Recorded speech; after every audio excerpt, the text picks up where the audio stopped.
I am the vine, you are the branches. Those who abide in me and I in them bear much fruit.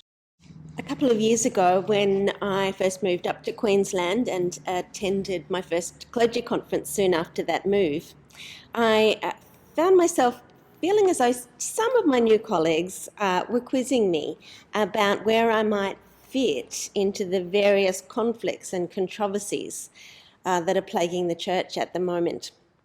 It felt as though some of those people were trying to work out what box to put the new girl in.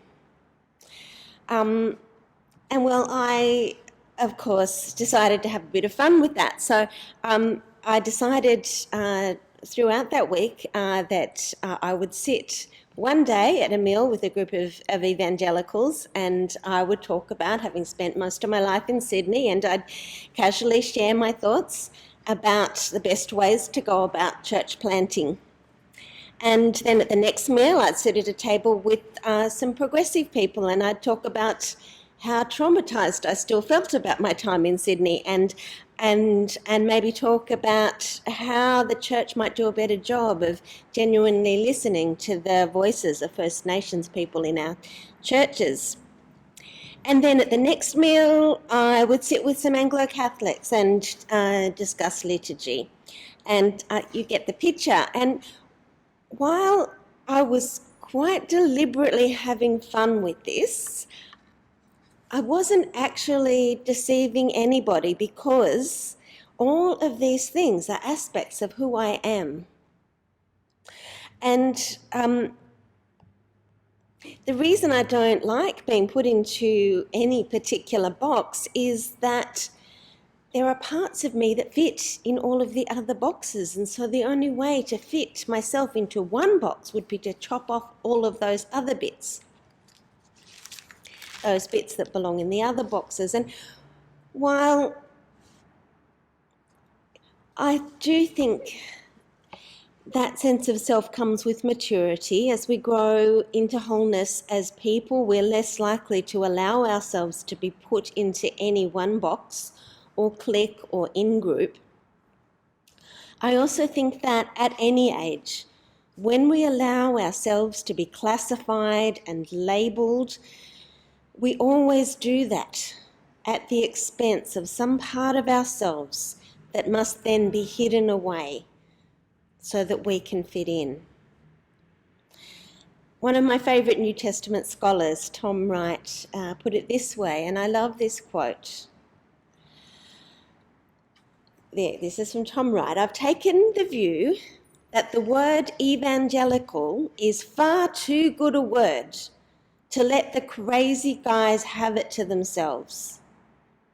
Just like I think the word Catholic is far too good a word to allow the Romans to keep it to themselves. And while we're at it, the word liberal is far too good a word for the skeptics to have it all to themselves. It stands for freedom of thought and exploration. That's how Tom Wright puts it. As a church and as individual followers of Jesus, our task is not to decide which team we're going to join, whether we're going to be evangelical or Anglo-Catholic or liberal or conservative or progressive. Our task is to find ways to integrate all of those wonderful different aspects of the Christian faith into one life and one community. That is what we see when we hold together this morning the reading from John and the reading from Acts. Abide in me, like a branch connected to the vine, staying put is the way to bear fruit. Leave the vine and you will dry up and die. This passage points us to a conservative approach to our faith. Stay where you are. Stay faithful to the truths you are taught, the words of Jesus handed down by those first disciples through the centuries to us. Stay with that. Let that truth be the lifeblood that courses through your veins. And then we turn to Acts 8, where we find a fascinating story about one of those first disciples, Philip, being directed by God to go as far out of his comfort zone as you can imagine a person going. He is directed to approach someone who is firstly an Ethiopian. Now, at that time, that meant that he was pretty much from the furthest edge of the known world. Secondly, he was connected to royalty. This clearly afforded him some privileges in that there he was in a chariot. He was able to read, and he actually had a scroll in his possession. Now, scrolls at that time were very rare and expensive. But as an early follower of Jesus, Philip was part of a community that was not exactly comfortable with power and privilege. Wealthy, powerful people were responsible for Jesus' death and for the ongoing persecution of Jesus' followers. Not a comfortable position for Philip to be in. But thirdly, this person was a eunuch. Almost certainly, this person's genitalia had been removed without consent before puberty in order to prevent the development of male sexual maturity.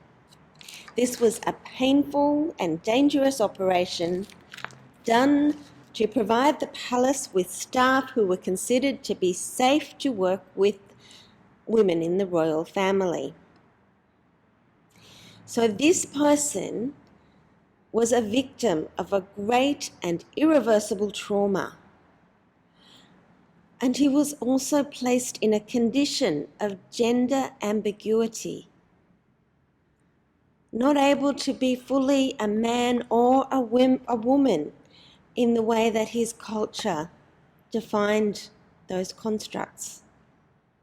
Now, most cultures have not been kind to people who don't fit into binary gender categories. And the first century was certainly no exception. This person would have felt like an outsider all the time.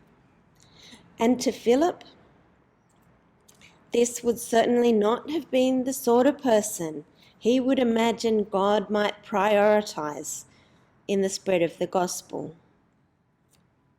But this eunuch had managed to get hold of some words of scripture that resonated with his trauma. It's easy to miss this, but as I read these words from Isaiah again, I want you to hear them, or try to hear them, as this eunuch would have heard them. Like a sheep that was led to the slaughter, like a lamb silent before its shearer, so he does not open his mouth. In his humiliation, justice was denied him. Who can describe his generation? For his life is taken away from the earth.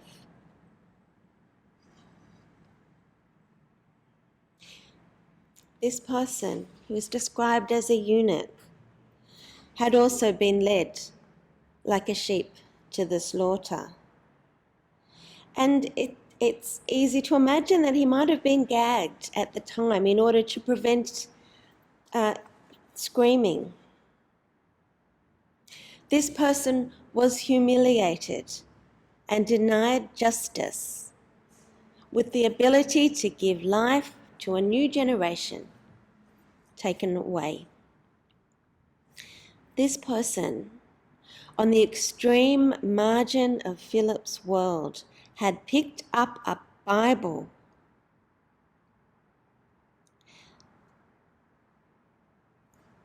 and found themselves in it. Who is this about? Is it the prophet? Or is it someone else? Could I dare to believe it is me? And while we don't know exactly what Philip said, we're told that his words were received as good news. Perhaps Philip told him that that passage was about Jesus, but also at the same time about the eunuch. Because in Jesus, God has entered fully into human experience. Not just the experience of Jewish fishermen, but also the experience of an Ethiopian eunuch. God had heard those screams that had been gagged. Had not only heard, but God had experienced all that pain and humiliation in the body of Jesus. In Jesus, God has identified with this eunuch from Ethiopia. So the obvious next step is for the eunuch to identify with Jesus in baptism. And that's what they do. But we can see in this text that some people in the early church struggled with how easily this outsider was welcomed into the Christian community through baptism. If you were very observant, you might have noticed as you're reading through that passage that verse 36 is followed by verse 38, not verse 37 as you might expect. At some point, well after Acts was written and started to be circulated, some scribes had added these words after the eunuch had asked for baptism, and they'd stayed in some versions and got a verse number all to themselves. These are the words. And Philip said, "If you believe with all your heart, you may." And he replied, "I believe that Jesus Christ is the Son of God." So, as an aside, I want to briefly address any concern that discoveries like this might undermine our confidence that the Bible represents accurately the documents originally written by Jesus' first followers. The opposite is actually the case, and we can talk more about that later. What's called textual criticism, which is the area of study that examines how closely our Bibles conform to the original documents, is extremely rigorous and is the closest that biblical studies comes to an exact science. Textual critics have the tools they need to identify where texts had been altered over time. And we can be reassured that they've actually found very few examples like this. And, where there are, they're generally a lot less significant than this. Through the centuries, in which copying of scriptures was done by hand, those first 15 centuries until the invention of the printing press, the exact word-for-word copying of documents was taken very, very seriously. But that was just an aside. My point is that some people in the early church found this story a bit too out there, a bit too progressive. They felt a need to insert a creedal statement in order to make it more kosher, a bit less confronting. But Luke, in writing this story, wanted it to be confronting. He wanted Christians to lift their eyes beyond people who are just like them and see that God is calling even those on the far, far margins of the world, those that the first Jewish followers of Jesus would never have met or even thought about in the course of their daily lives. In Acts, the Spirit of God is constantly whispering and sometimes shouting, "Go, go, go." And we put that next to the passage in John about abiding in the vine, where the Spirit of God is constantly whispering and sometimes shouting, "Stay, stay, stay." And sometimes we hear those two whispers or shouts and we feel like we have to make a choice. Will I be an Acts Christian or will I be a John Christian? Will I go or will I stay? Will I be progressive or will I be conservative? There's a real paradox here. And as I come to the end of this sermon, I'm really not, because I don't have time and also because I don't want to. I'm not going to give you an oversimplified resolution to this. But I do want to call us to resist pressure to take an either-or position on this and many other things. Either evangelical or liberal, either conservative or progressive. My experience is that there are no real either-ors in the church. Well, there's one. There's just one. Will I follow Jesus or won't I? As for all the others, there's always a third way or a both and. Sometimes we can't see it right away, but we need to hold that tension until we see it, rather than take the easy path of committing to one side or the other. It is good and healthy to stand in the tension between John and Acts, to hold that tension until such time as we see that abiding with Jesus actually means being constantly on the move, until we see that Jesus has already moved out to the margins, until we realise that people who seem completely other and beyond the bounds of the church might actually identify with Jesus more deeply than we ever have. Like this eunuch, people on the margins of our world might have a lived experience that helps them identify with the suffering and humiliation of Jesus more than we can imagine. And if that is the case, then Jesus is already out there. So if we are going to stay close to Jesus, then we need to move to the edges too, because that's where Jesus is. Not in the safe and comfortable spaces where people congratulate each other about being right, but on the edges where painful lived experience draws people to God, to the God who chose a life of humiliation, pain, and rejection. So we stay and we go.